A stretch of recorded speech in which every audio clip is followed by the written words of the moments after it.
सभी भक्त जनों को इस वीडियो में स्वागत है। आज आप सभी ने श्रवण करेंगे एकादशी देवी की व्रत कथा। एकादशी माता विष्णु भगवान के नाभि से निकलती है और उनकी शत्रु को मार गिराती है। तो भक्त जनों, इस कथा को पूरा सुने, अधूरा मत सुने। अधूरा सुनने से भगवान का अपमान होता है। अगर पूरा सुनते हैं तो भगवान का कृपा आप पर हमेशा बनी रहेगी। विष्णु भगवान जरूर आपका भंडार भर देंगे धन से। एकादशी संतान धर्म में आचरण किए जाने वाले सबसे महत्वपूर्ण व्रतों में से एक है। लेकिन क्या आप जानते हैं कि एकादशी व्रत के पीछे क्या है? एकादशी व्रत क्यों किया जाता है? एकादशी देवी की कथा। मूर नाम का एक दैत्य था। रावण और कंस की तरह वो भी बड़ा आतंक मचाता था। स्वर्ग में देवों सहित सभी को पीड़ा देता था। सब लोग उससे रक्षा मांगकर श्रीमन नारायण के शरण में गया। भगवान ने कहा, मैं उसे संभालता हूँ, चिंता मत करो। भगवान मूर के साथ युद्ध करने लगे। लेकिन क्या हुआ? लेकिन अपनी सारी शारीरिक शक्ति लगाकर भी भगवान कुछ नहीं कर सके। भगवान को युद्ध के मैदान से वो भागना पड़ा था। वह हिमालय की एक गुफा में छिप गया। मूर भी उसका पीछा करते हुए वहां पहुंच गया था। भगवान ने ध्यान करना शुरू किया और उनके मन से एक शक्ति उत्पन्न की, उनकी मानसिक शक्ति। इस शक्ति ने बाहर आकर मूर को अपनी तलवार से मार डाली।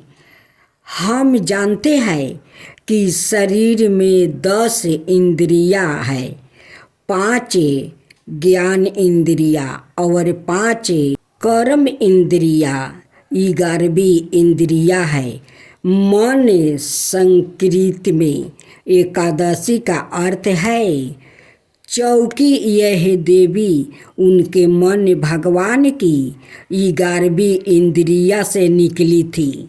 इसलिए भगवान ने उन्हें एकादशी के नाम से वो पुकारा। एकादशी माता की उत्पत्ति का दिन उनके नाम से ही जाने लगा। माता एकादशी के अंतिम चरण के दौरान उत्पत्ति हुआ था। इसे जयंती कहते हैं और उन्होंने द्वादशी के पहले चरण के दौरान दैत्य को मार डाली थी। इसे स्मृति कहते हैं। एकादशी के दिन क्यों भोजन नहीं करना चाहिए? भगवान ने घोषणा की, एकादशी के दौरान देवी के इस महान कार्य के कारण पूरे जगत में कोई भी पाप नहीं रहेगा। लेकिन पाप तो पहले से ही है। जब उसने यह सुना, पाप पुरुष आश्रय की तलाश में इधर उधर भागने लगा। एकादशी के दौरान वह कहाँ रहेगा? वह जहाँ भी गया सभी ने उसे आश्रय देने से इनकार कर दिया। अंत में अन्य भोजन एकादशी के दौरान उसे आश्रय देने के लिए सहमत हुआ। एकादशी देवी को विष्णु कन्या भी कहा जाता है, क्योंकि वह भगवान की मानस पुत्री है। उनकी मूर्ति पूरी जगन्नाथ मंदिर और द्वारिका धाम में है। भगवान के धर्म की रक्षा के लिए जितने भी अवतार है वो सभी एकादशी के दिन हुआ है, इसलिए यह इतना पवित्र दिन है।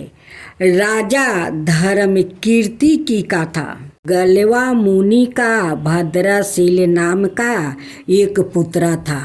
भद्रशील ने छोटी उम्र से ही एकादशी व्रत का पालन करना शुरू कर दिया था। मुनि ने उन्हें ऐसा करने के लिए कभी नहीं कहा था। एक बार मुनि ने भद्रशील से पूछा कि उन्हें इस व्रत को करने के लिए किसने कहा है। भद्रशील ने कहा कि मैं कई जन्मों से एकादशी व्रत करता आ रहा हूँ। जन्म याद नहीं रहता। जब तक आप माँ के गर्भ में होंगे तब तक आपको अपने पिछले जन्मों की याद रहेगी, लेकिन जन्म से ठीक पहले यह स्मृति मिट जाती है। लेकिन भद्रशील को अपने पिछले जन्म की याद उस समय भी थी। यह एकादशी व्रत की शक्ति थी जिसका वह पालन करते थे। वो एक पूर्व जन्म में धर्मकीर्ति नाम का राजा था। धर्मकीर्ति बहुत क्रूर था। उसे कोई पसंद नहीं करता था। ऐसा कोई पाप नहीं था जो उसने नहीं किया हो। एक बार वो अपने सैनिकों के साथ शिकार पर गया था।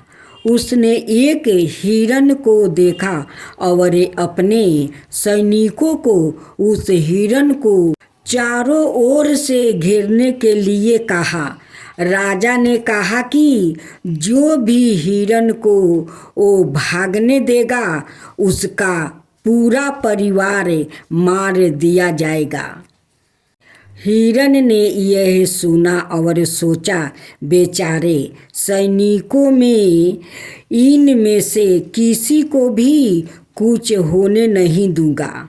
हिरन राजा के पास से निकल भागा। राजा ने हिरन का पीछा किया। सूर्यास्त होते राजा एक घने जंगल में अंदर फंस गया। हिरन कहीं दिखाई नहीं दे रहा था। राजा ने एक पेड़ के नीचे रात बिताई।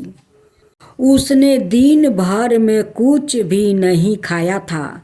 उसे चारों ओर से खतरनाक जानवरों के गरजने की आवाज़ सुनाई दे रही थी। वह सो नहीं सका। राजा ने डर से श्री हरि परमात्मा से प्रार्थना करना शुरू कर दिया। फिर सुबह होते ही उसकी मृत्यु हो गई। यमदूत आया और उसे यमराज के पास ले गया। यमराज ने पूछा, तुम लोग इन्हें यहाँ क्यों लाए हो? इनका स्थान तो वैकुंठ में भगवान महाविष्णु के बगल में है।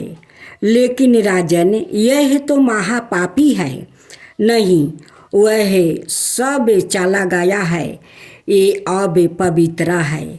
जिस दिन उनकी मृत्यु हुई थी उस दिन एकादशी थी। उन्होंने दिन भर उपवास किया और रात में जागते हुए श्री हरि का स्मरण किया था। उनके सारे पाप दूर हो गया है। वह पवित्र हो गया है। यमराज ने सवाए एक सौरन रथ बुलवाया और राजा को वैकुंठ भेज दिया। जब लोग को इस बारे में पृथ्वी पर पता चला तो वो सभी एकादशी का पालन करने के लिए और अधिक उत्साहित हो गया।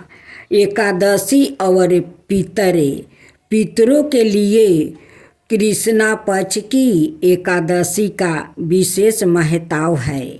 श्राद्ध करने या दिन अच्छा है, यदि किसी कारणवश आप मृत्यु की तिथि पर श्राद्ध नहीं कर पाते हैं तो अगली कृष्णा पक्ष एकादशी को कर सकते हैं। पितरलोक में कृष्णा पक्ष दिन का समय होता है। पितृलोक में एक दिन की अवधि मानव दिन और रात की अवधि भी मानव दिन होती है।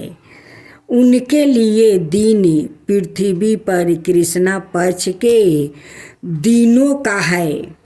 जब तक एकादशी होती है तब तक उनके लिए दिन का भाग समाप्त हो जाता है। दोपहर 2 बजे के करीब जो उनके खाने का समय होता है। पृथ्वी पर कृष्णा पक्ष की एकादशी वो समय है जब पितृलोक में पितरों का भोजन होता है। उन्हें भोजन और पानी देने का यह उत्तम समय है। क्या आपको सभी एकादशियों का पालन करना चाहिए? वैष्णवों और दूसरों के लिए एकादशी में एक अंतर है। वैष्णव सभी एकादशियों का पालन करते हैं, लेकिन अनाए लोग अगर वह शादीशुदा है और उनके बच्चे हैं तब उन्हें देवोसायनी एकादशी और देवोत्थान एकादशी के बीच वाली कृष्णा पक्ष एकादशियों का ही पालन करना चाहिए।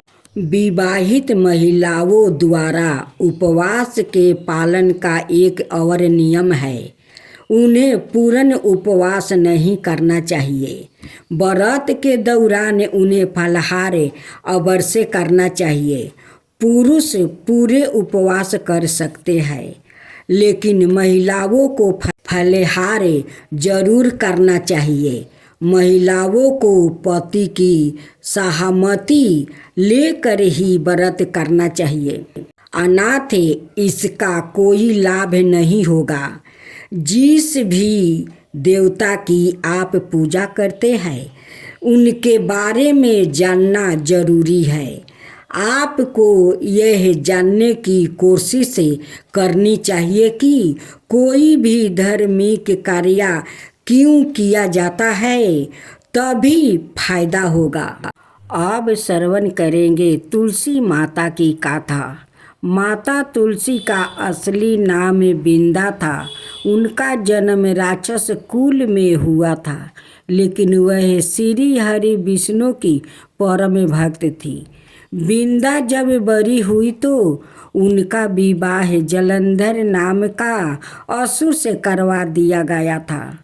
बिंदा भगवान विष्णु की परम भक्त तो थी ही, साथ ही वह पतिव्रता स्त्री भी थी। उनकी भक्ति और पूजा के कारण उनका पति जलंधर अजय होता गया और इसके चलते उसे अपनी शक्तियों पर अभिमान हो गया था और उसने स्वर्ग पर आक्रमण कर देव कन्याओं को अपने अधिकार में ले लिया था। इससे क्रोधित होकर सभी ने देव भगवान श्री हरि विष्णु की शरण में गया था और जलंधर के आतंक का अंत करने की प्रार्थना की। परंतु जलंधर का अंत करने के लिए सबसे पहले उसकी पत्नी बिंदा का सतीव्रता भंग करना आवश्यक था।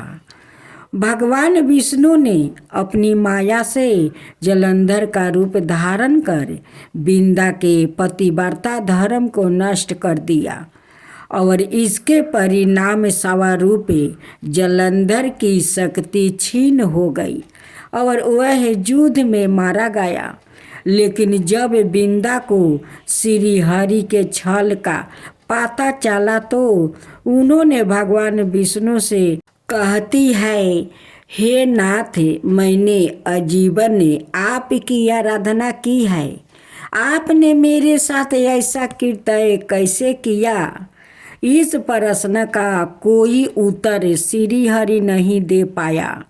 और तब बिंदा ने भगवान विष्णु से कहती है कि आपने मेरे साथ एक पाषाण की तरह व्यवहार किया है प्रभु।